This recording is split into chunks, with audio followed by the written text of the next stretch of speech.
Nous sommes devant la nouvelle tour en construction du World Trade Center. Il est 8h46, 11 ans exactement après l'écrasement du premier avion. Des passants s'arrêtent pour rendre hommage aux quelques 3000 victimes. Pour les Américains, c'est le pire attentat terroriste à survenir sur le territoire national. Mais pour la mafia, c'est une formidable occasion d'affaires. C'est ce qui ressort des conversations téléphoniques captées par la police. Quelques heures après l'attentat, des familles mafieuses ont discuté des moyens à prendre pour que leur compagnie participe aux efforts de nettoyage et pour qu'elles prennent leur part du gâteau. Au lendemain des attentats, les choses se précipitent à Ground Zero.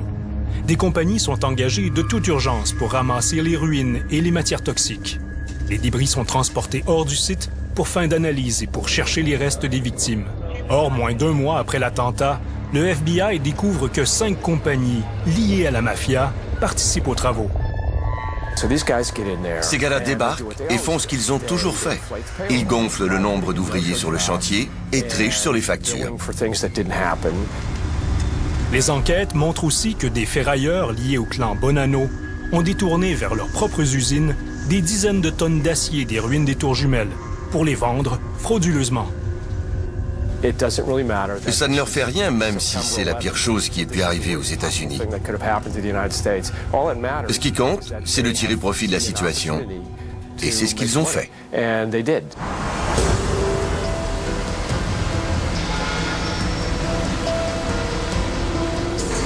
L'industrie de la construction à New York est depuis toujours l'objet de convoitise. Revenus générés l'an dernier, plus de 60 milliards de dollars, malgré la stagnation économique qui perdure dans le reste du pays. Il y a toujours eu beaucoup de corruption et de raquettes dans l'industrie de la construction à New York, parce que c'est facile de produire de l'argent sale.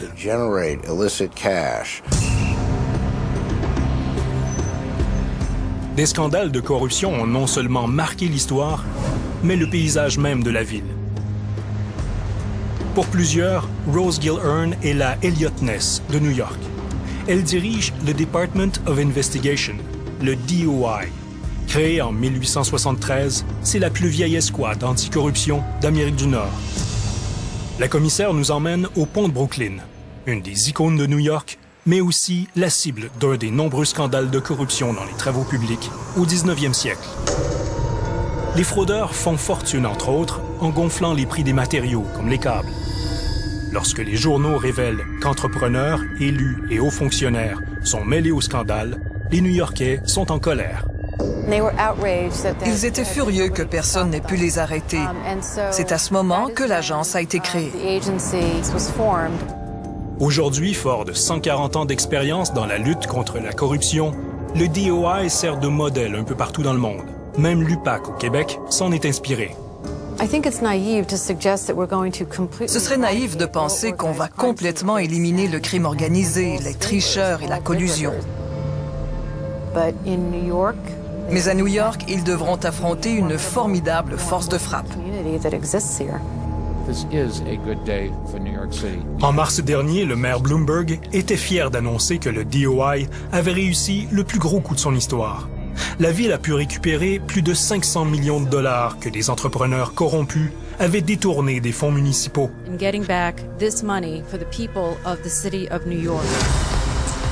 Avec un budget annuel de 20 millions, le DOI s'avère donc un investissement payant pour la ville. C'est un chien de garde avec beaucoup de dents et de pouvoir. Pour mener ses enquêtes, l'agence dispose de 300 enquêteurs et de spécialistes de tous les domaines. Le DOI possède aussi des outils légaux qui lui confèrent des pouvoirs exceptionnels, qui dépassent même ceux du FBI. Nous avons accès aux contrats, aux bases de données, aux installations, aux locaux de la ville. Nous n'avons pas besoin de mandat de perquisition.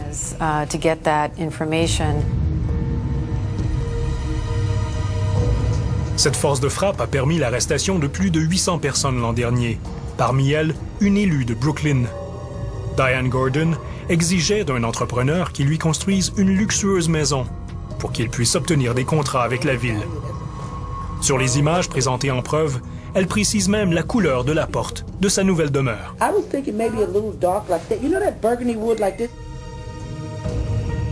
Pour le conseiller municipal Michael Nelson, les pouvoirs du DOI ont un effet dissuasif et bénéfique pour le service public. Si tout le monde se sent surveillé, c'est bien. Ça force les gens qui seraient tentés de mal faire à rester sur leur garde. La ville de New York compte 300 000 employés municipaux. Et chaque année, le DOI enquête systématiquement sur 1800 d'entre eux. Les antécédents criminels et financiers sont aussi vérifiés pour tous les responsables de l'analyse des appels d'offres ou de l'attribution des contrats, et ce, avant même leur embauche. Mais le DOI va plus loin. Il examine minutieusement le passé des compagnies qui veulent faire affaire avec la ville. Avant de pouvoir répondre aux appels d'offres, les entrepreneurs doivent d'abord obtenir un certificat de bonne conduite. La meilleure façon d'agir contre les compagnies délinquantes, c'est de leur retirer le droit de présenter des soumissions pour les contrats publics. Leur refuser ce droit, c'est comme leur imposer la peine de mort. L'ex-inspecteur général Thomas Thatcher est le concepteur du système new-yorkais d'évaluation et de surveillance des entreprises. Vous devez vous demander, est-ce qu'elles ont le sens moral nécessaire pour votre projet? Si vous ne le faites pas, la pourriture s'installe. Vous laissez entrer des joueurs corrompus et tout le projet sera corrompu. À New York, les contrats de construction publique ne sont pas attribués aux plus bas soumissionnaires. Ici, ce sont les entreprises les plus ouvertes et fiables qui gagnent généralement. Je ne sais pas si la règle du plus bas soumissionnaire est la meilleure. Cette compagnie a-t-elle une bonne réputation?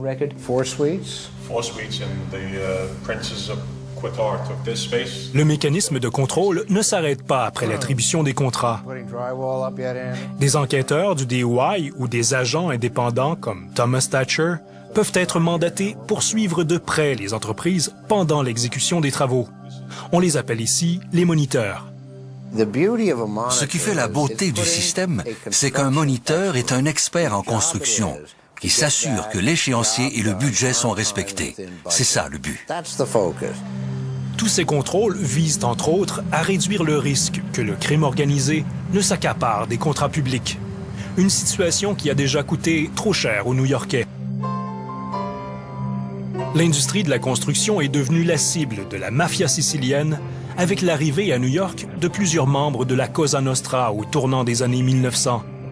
L'un d'eux, Carlo Gambino, deviendra le chef d'une des 5 familles mafieuses qui vont régner sur New York.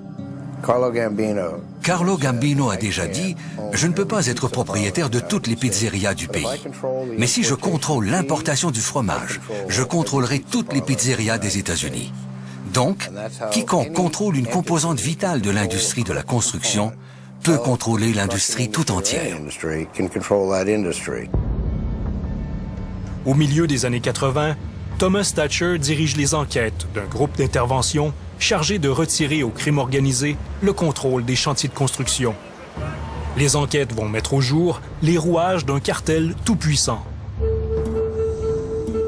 Au début des années 60, les 5 familles de la Cosa Nostra regroupent leurs forces pour former le Concrete Club. Le groupe prend d'abord le contrôle des fournisseurs de béton, puis d'acier. Du coup, il tient en laisse l'industrie du camionnage et des entrepreneurs en construction. La mafia contrôle aussi les travailleurs en infiltrant les syndicats.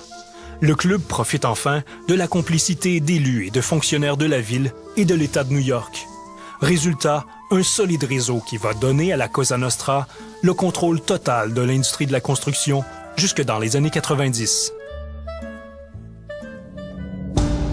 Le criminologue James Jacobs a lui aussi collaboré à l'enquête des années 80. Il a étudié les stratagèmes de corruption utilisés par le Concrete Club. Des stratagèmes qui font étrangement écho au Québec. Il y avait toutes sortes de trucages dans les prix dans de nombreux secteurs de la construction et dans les soumissions, pour que les contrats soient attribués à des compagnies choisies à l'avance. Le pouvoir de la mafia ou du crime organisé était si grand qu'on a estimé que les immeubles nous coûtaient 20% plus cher, parce que l'argent allait aux gangsters. Mais à partir des années 90, le vent tourne. Les arrestations massives portent un dur coup à la mafia. 4 des 5 familles sont décapitées. Plusieurs chefs purgent des peines de prison à vie. Ironie de l'histoire, plusieurs mafieux ont été jugés à la Cour fédérale de Manhattan, ou ont été incarcérés à la prison de Brooklyn, des bâtiments qu'ils ont eux-mêmes construits.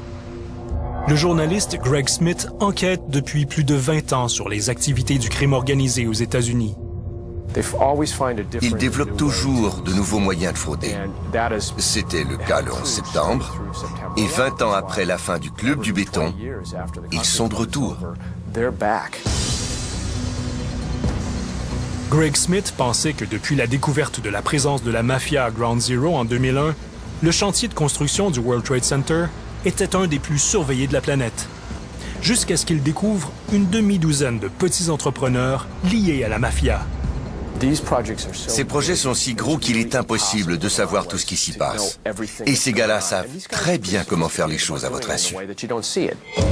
Le crime organisé a donc contribué à la construction de la tour numéro 1 du World Trade Center, un gratte-ciel chargé de symboles, preuve que la lutte à la corruption est un combat de tous les instants. Soyez vigilants. Vous devez toujours supposer que quelque chose se trame. Si vous croyez qu'il n'y a plus de corruption, vous vous trompez complètement.